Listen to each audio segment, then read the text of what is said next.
Hello, everyone. If you like what I'm doing here, please consider subscribing, liking, and commenting. It would really help the channel out quite a bit. Thank you very much. Calling All Cars, the copyrighted program created by the Rio Grande Oil Company.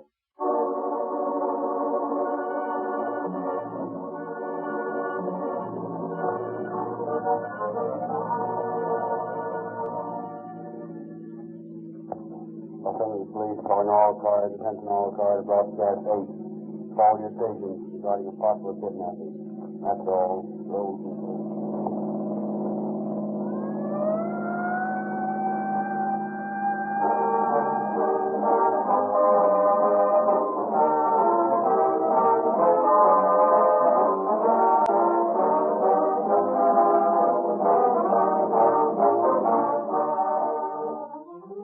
It is 5:30 in the evening, the rush hour in the big city, the peak hour for accidents.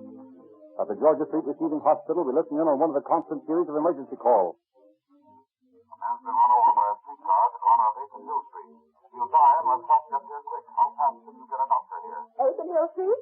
The ambulance is on its way now and being in 2 minutes or less.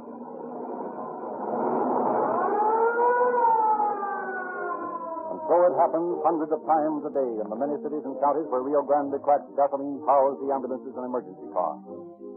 As the call for help is coming over the phone, the ambulance driver is signaled and steps on his starter. The engine roars instantly into full power. No choking, no delay. With clutch out, the driver awaits the address. And even as the location is given him over the loudspeaker, he is rounding the corner with Rio Grande cracked gasoline pouring power into the rear wheels. More power, more speed, more acceleration than ordinary gasoline can give. That's the reason more police cars, fire engines, ambulances, motorcycles, and all other emergency equipment are powered by Rio Grande cracked than any other gasoline everywhere it is sold. Because it is manufactured in America's newest, finest cracking plant by the most advanced process and most costly equipment known to the petroleum industry. Rio Grande cracked has the advantage over all other gasoline. It costs more to make Rio Grande cracked, but it costs you no more. And if you will use it in your car, you too will enjoy police car performance.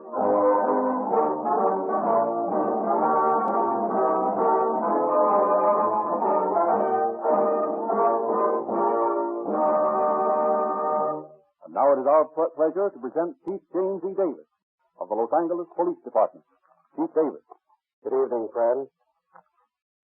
When the bootlegging racket was abolished by repeal, the organized gangs of criminals in this country turned to the snatch racket as the next easiest way of making a dishonest livelihood. We had an epidemic of kidnapping. Wealthy people were in constant fear. Many employed bodyguards. Then the law enforcement agencies of the country arose en masse to crush out this new threat to law-abiding citizens.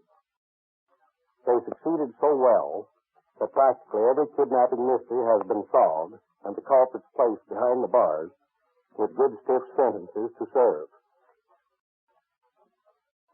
I am proud to point out that every major kidnapping case originating in Los Angeles has been promptly broken by the police. The infamous Hickman case, the ghetto kidnapping, all were sensations for a few days. And then the detectives closed in, and it was all over. I cannot conceive of any criminal mind being stupid enough to try again in view of the failures of these other carefully planned attempts. But if anyone listening tonight thinks he is smart enough to get away with a kidnapping, I ask him to listen now and learn how we cracked the steel kidnapping.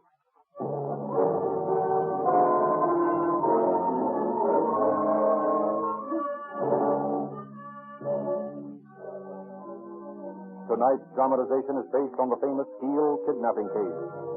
The kidnapping of Mrs. Mary Steele outraged the citizenry of Los Angeles as no crime had since the infamous Hickman case. On a Sunday evening several years ago, Walter Fisher Steele, dean of the music school at the University of Southern California, as was his custom, left for the church where he played the organ. Shortly after his departure, Mrs. Steele, all alone in the house, was summoned to the telephone.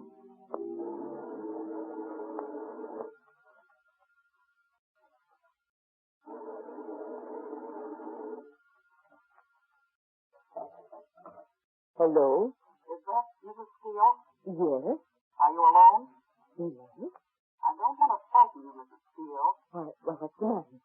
This is the emergency hospital. Yes? What is it? My husband? Yes. Is he?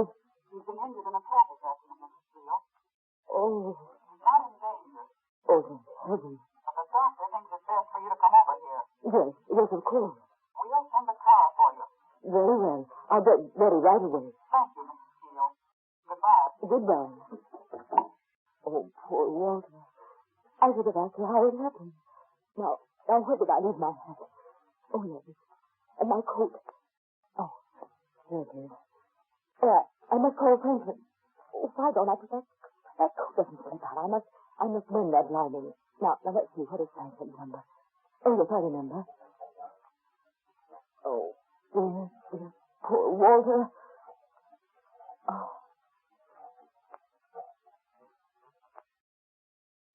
Hello, Franklin. Hello, Mother.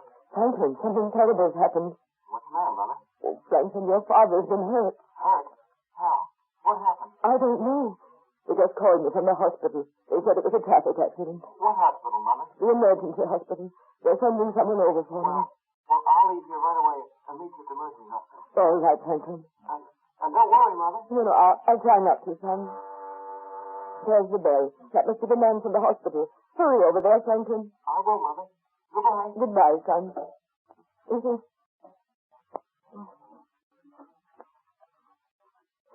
Is he all right? Yes, ma'am. He's resting very well. Is it serious? Well, I really don't know much about it. I'm just an orderly. Are you ready, ma'am? Yes, I think I've got everything. Let's see. Oh, yes, my glasses. All right, now. You can go now.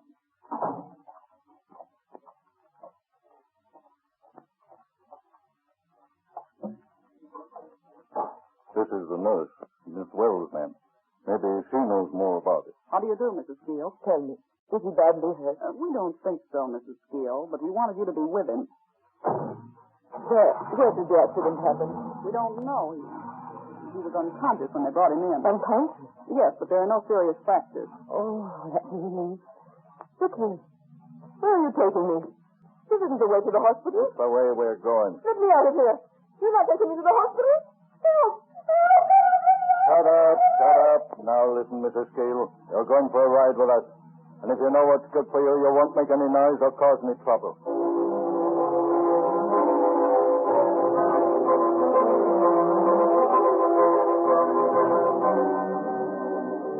Failing to find his father at the emergency hospital, Franklin Steele rushes to the church. There he discovers his father at the organ. Fearfully, they return together to the Steele home.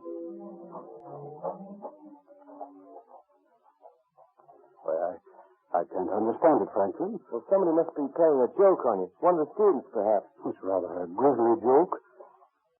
It doesn't look as though Mother's home. Here, Father. Let me open the door. Your hand's shaking, sir. Well, the house is dark. Oh, Mary? Mary? Let me switch on the light. There. That's better. Franklin, she's not here. Oh, don't get excited, Father. Oh, hello. What's this? What? A letter. Here, stuck under the door. It's addressed to you. It says on the envelope, Walter Fisher Steele. If ever there was a time to be careful, it is now. Oh, here. Let me have it.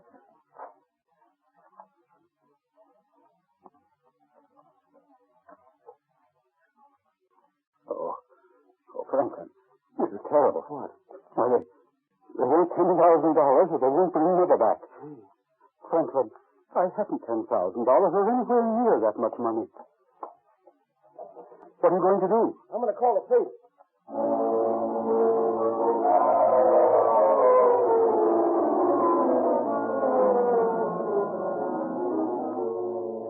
A short while later, Mr. Steele and his son are explaining the circumstances of Mrs. Steele's disappearance to Detective Lieutenants Paul D. Pittman and E.D. Kopitek and Chief of Detectives Joe Taylor.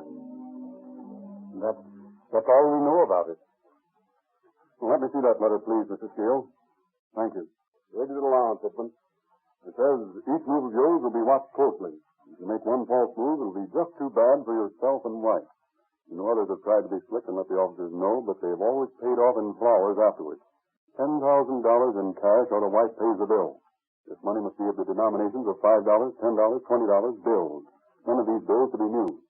Place this money in paper sack and put inside a pasteboard box. Be sure this money is in the box for delivery. No dummy packages go. It will hold her until we know that you have followed these instructions. Your wife will not be returned if you have the money marked for the serious taken. You have new bills instead of used ones. You have any other denominations of bills instead of $5, $10, or $20. You have anyone with you or around you or following you. You talk of this to anyone. You notify the police or anyone else. Oh, do you think I did wrong and the wrong thing in coming to you? Absolutely not, Mr. Steele. That's what we're here for. Oh, I hope they don't do her any harm. Well, we had to come to the police, Father. You certainly couldn't have paid the ransom. This appears to be the work of amateurs. The ransom letter is not worded as it would be if written by experienced kidnappers. I think you may expect Mrs. Steele back safely. Well, I leave it all to you. We've given you all the information we have. We can only wait and hope. Let me ask you, Mr. Steele, can you think of any enemies who may have done this out of vengeance? No, I have no enemies. How about students? Is there anyone who has a grudge against you, perhaps because you failed him? Oh, but that's so silly. No, Mr. Steele. People do strange things for very strange reasons, as we quickly find out in this business. Now, could you think of any students who may have cause to hate you? Why, no, I really can't. Well, Father's always had the respect of his students. Let's see that letter, Pittman. Yes, sir.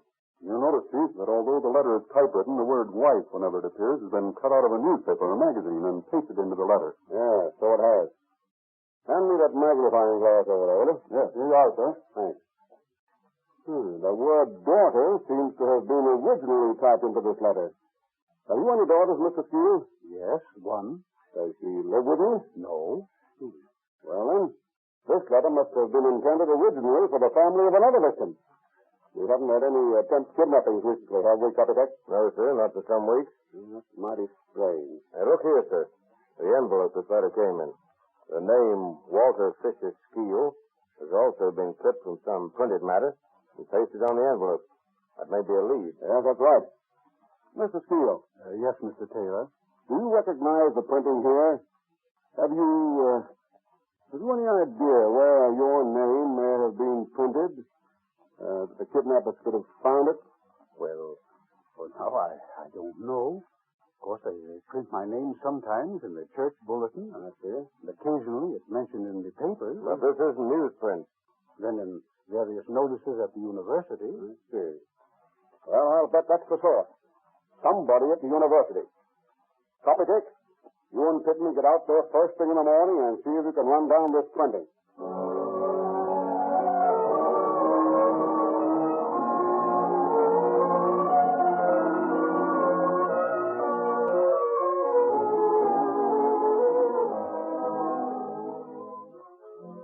At the university, Detectives Copytek and Pittman are given the utmost cooperation by the sympathetic colleagues of Mr. Steele. They interview Mr. Cleo Foster, Assistant Superintendent of Buildings. Mr. Foster, you can be of great assistance to us. I'll do anything I can. Well, look closely at this printing here. Can you tell us whether it's similar to any type you use here in the university? Let me hold this closer to the light here. Why, yes. That was clipped from one of our university bulletins. It's the only publication we print in which that particular typeface is used. Now we're getting someplace. Maybe. Here, I'll show you what I mean. Here's the pamphlet, and here on page 11, see? Walter Fisher Steele, A.B., Dean of the College of Music, Professor of Piano and Pipe Organ. See, the type is identical. Yeah, it sure is. Well, that much is plain. Somebody connected with the university wrote that ransom note. Yeah, and all we have to do is to find out the guilty person among 7,000 students.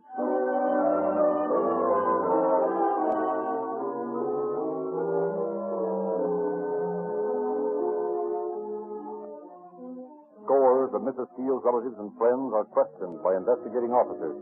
Inquiry is made among Dr. Steele's students at the university. And nowhere can a possible enemy of either husband or wife be found. Early Monday afternoon, Chief Taylor lays out the only plan of action open to the officers. Well, we'll have to appear to meet the demands of the kidnappers. We'll take them their ransom as the note directs. But, Chief, I haven't that much money. That's all right, Mr. Steele, I know. We'll make a dummy package, and at 5:30, we'll take it in full view on the seat of your car to the spot they indicate on Montecito Drive. But they expressly said in the note that dummy packages would do no good. Yes, I know, that's all right. But we will have officers with high-powered field glasses staked out around the place watching whoever picks up the money. Then we can follow him. Oh, I see. Pardon, Chief. Yes, Lieutenant Romero? One of the reporters beat us to it. What do you mean? He's been up on Montecito Drive and he picked up the plan. What? Bring him in here. Hey, Eddie. Come on in here. The chief wants to see you. Hello, Chief. Well, I made a great... Look here, Eddie. I gave orders to stay away from that place. Yeah, but I'm not under orders for you. I got a chance for a scoop, and I took it. Yes, and probably up to the whole stakeout. What did you find? See, this box was in the bank where the letter said it would be, but it had this note in it. It says, walk to the left across street to bank. Here will be final instructions. We like tricks, but prefer to keep them out of business. Then across the street, I found this note attached to this cord. This note says, tie package salary to this end of string and go on. There's about 250 yards of string. Oh, you sure are a great help, Eddie. You donkhead, you. You probably scared them away now and spoiled our whole plan. Romero? Yes, sir? Take these things back up there in Montecito. Yes, sir. And you go with him, Eddie, and show him exactly how you found them. Okay, Chief.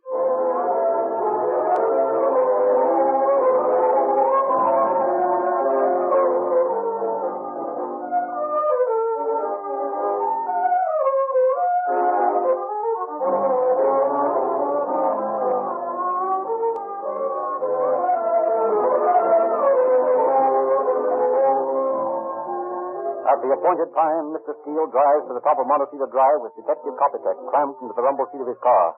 He deposits the dummy ransom bundle and drives on. Early that evening, Kopitek reports to his chief. Well, Kopitek, what luck? None. Mr. Steele delivered the package. There wasn't anyone around. The men stayed on the stakeout until it was too dark to see through their binoculars, and they pulled the stake. Didn't see a thing, eh? Looks like we're up a blind alley until the kidnappers make the next move. Yes, it does look that way. We've done all we possibly can. And look at these papers. Howling for action from the police. As though we haven't been doing anything else but acting for the last 24 hours. Well, I know. Haven't been to bed yet. Well, most of the other boys. If I could only get my hands on the rat that snatched that harmless, frail little woman, I really... Detective Bureau. Chief Taylor speaking. Yeah. What? All right. We'll be right out. What's that, Chief? That was Steele. Mrs. Steele just came home. Come on, Ed. We're going to get someplace now.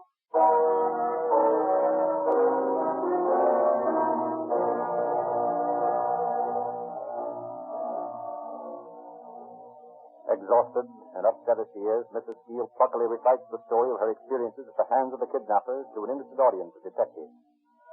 And when I screamed, he put his hand over my mouth and cut off my breath. I'd almost gotten the door open. Then the woman stopped the car, and they tied a cloth over my eyes so I couldn't see. I fought them until my strength was exhausted. Is that where you got your face scratched, Mrs. Steele? Yes. And that's the only time they were rough with me. They told me that if I didn't cry out or make trouble, that they wouldn't harm me. So I agreed. We sort of made a bargain. Could you describe the man and woman who kidnapped you? Well, I didn't get a very good look at the girl, but the man was stockily built. He was of medium height, shorter than Mr. Steele, and he had a ruddy complexion. He really was a nice young man, and he treated me very well. What, Mrs. Steele? Well, I told him I wouldn't double-cross him. And I feel somehow that in telling you gentlemen about him, that perhaps I'm doing just that. You can't double-cross a criminal, ma'am. You owe this man nothing. It's your duty to help us put him in the penitentiary, if possible. Well, if what I can tell you will do any good in saving other innocent people from such an experience, I guess then it is for the best. Of course it is, Mrs. Steele. Tell us, Mrs. Steele, did they feed you at all while you were in the house? Oh, yes. This morning I had some coffee and prunes for breakfast, and this afternoon they gave me a bowl of tomato soup. They wanted me to eat more, but I wasn't hungry. I'm so excited. No, naturally. You haven't told us how you managed to get away. Oh, well, that was very strange. This afternoon, my guard announced that he would take me home tonight. And so we left that house about 7 o'clock, and he drove me within 2 blocks of my own house. I walked home from there. Oh, yes, and then he told me that he needed money badly, and that I should try to raise $5,000 for him. He said he'd call in a few days and say that it was Mr. Smith, so I'd know who was calling. That's a strange way of raising money. They must be amateurs, Chief. That's my opinion. Now, Mrs. Steele. Please, if you don't mind, I'm very tired. Perhaps tomorrow I can remember some more details. Yes, of course, Mrs. Steele. Please forgive us for keeping you so long tonight after all you've been through.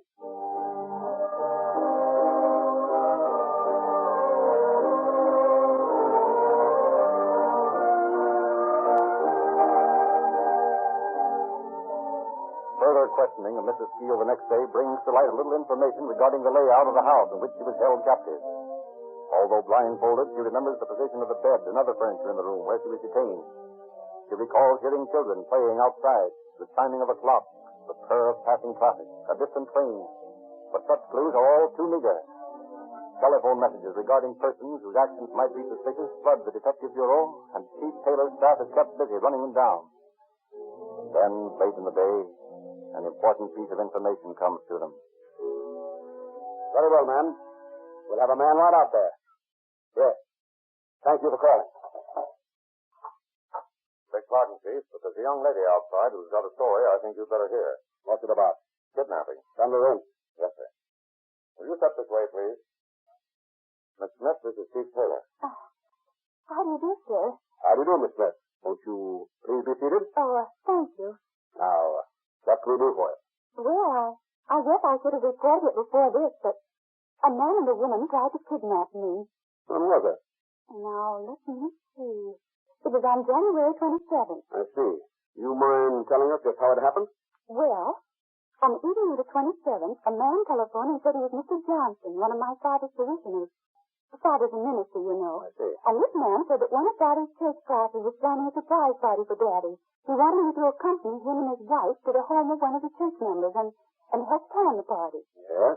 Well, I said I'd be glad to, and a while later he called for me. His wife was in the car. He introduced himself and his wife, and then just as I was getting into the car, well, it sounds kind of funny to say it now, but I noticed that his mustache was bald and that it was slipping. So I pulled away from him and I ran back onto the porch, and the car drove away just as fast. Well, what does this man look like? Well, I really didn't get a very good look at him except to notice the mustache because... Sounds like the same couple, Romero. And that would explain the ransom note which originally read, daughter. That's right. If this gang is upset on kidnapping, it won't be long before we have another mystery on our hands. We've just got to get them, that's all. Detective Bureau. Chief Taylor speaking. Yes? What's that number? Wait a minute. Where do I write that down? All right. You look into that. Thank you. It was a mail carrier. He suggested a house at this number on Montecito Drive might bear watching. Here's the number on it, Romero. You better hop out there and take a look at it. Yes, sir. Now, Miss Smith, if you kindly answer a few more questions regarding this attempted kidnapping,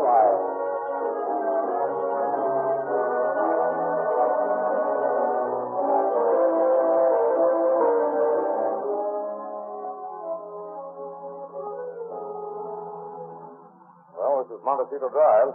What block is that on, Copytech? The 1100 block. Hey, whoa, that was it. We just passed it. Pull up here. Yeah, look. Montecito Drive winds up the hill. See, it switches back above us. Yeah. Don't you see right up there above us? That's the place where the ransom print was. Say, sure it is. Well, the end of that cord comes within 50 yards of the back of that house. For the first time in there, we're getting warm. Let's get up there on that porch and see if we can do business.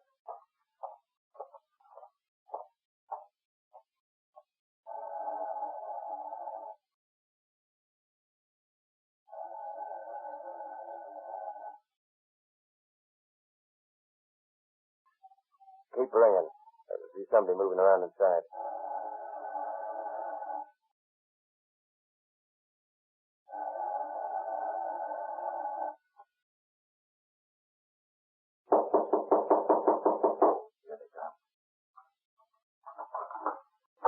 What do you want? We're investigating a kidnapping case.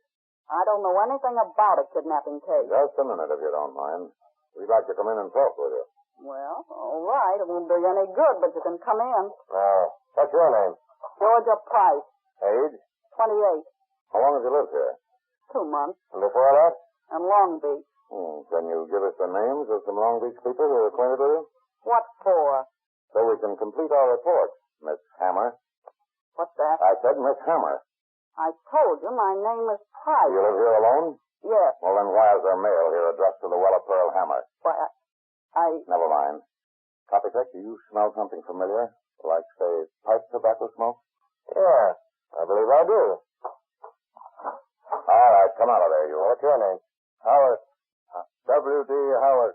You shouldn't smoke your pipe while your girlfriend here is entertaining the police. You take a look for granted. Maybe? You leave that pipe alone. Why? Oh, so you don't know anything about a kidnapping, huh? Well, how does it happen that you have Mrs. Mary Skeel's name, address, and telephone number written down here in your purse? And then right above it, Miss Isabel Smith. Now, you didn't do so good on that little job either, did you? Too bad your boyfriend here let his mustache slip. Hey, you... Quiet, you. The less talking you do now, the better for you. And here's a phone bill for a house on Buckeye Street in Pasadena. Made out to you. What's the meaning of that? My mother used to own that house. I haven't been there for several months. Still, the bill is dated January the 10th, 1935. Come on, get on your hats and coats. You're going to the police station.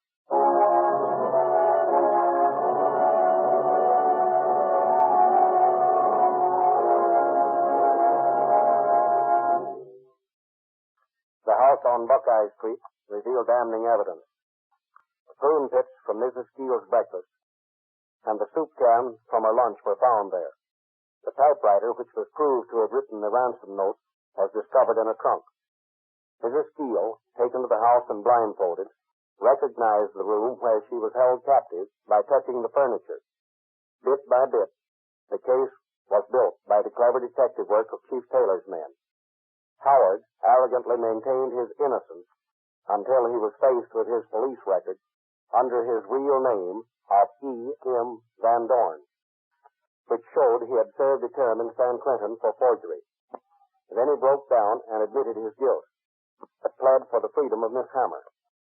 The girl, faced with the confession of Van Dorn, alias Howard, also confessed. Later, at her trial, she pled insanity and attempted to back her plea by feigning madness in the courtroom. But the jury was unimpressed and found her guilty of kidnapping. Van Dorn pled guilty, and both of the culprits were sentenced to from 10 years to life. Van Dorn at San Quentin, Miss Hammer at the new prison for women at Tehachapi. Thank you, Chief Davis.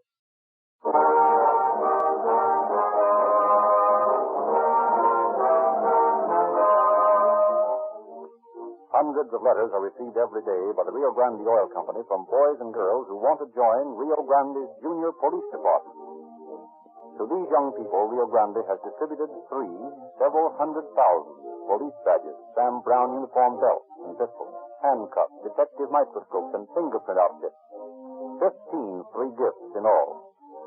Get the latest copy of the Calling All Cars News. It's free wherever Rio Grande cracked gasoline is sold, and read all about the Rio Grande Junior Police Department. And while you're in the Rio Grande station, check your oil. If you're due for a drain, we ask you to try Sinclair motor oil.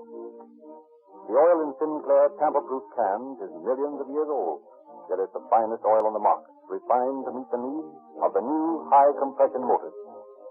You'll find your motor is quieter with Sinclair motor oil, and your car runs smoother, faster, because all wax and useless petroleum jelly is removed to leave only pure oil that lasts longer and never fails to give perfect lubrication. Rio Grande guarantees you'll be satisfied with Sinclair, Pennsylvania, or Sinclair Opaline motor oil.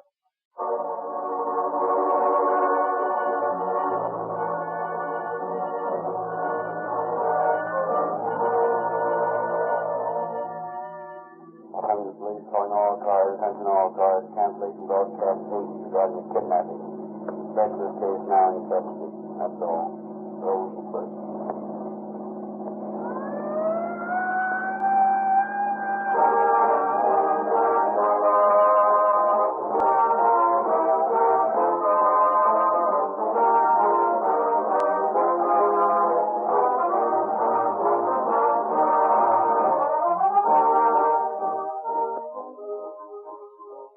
Frederick Lindsley, bidding you good night for the Rio Grande Oil Company.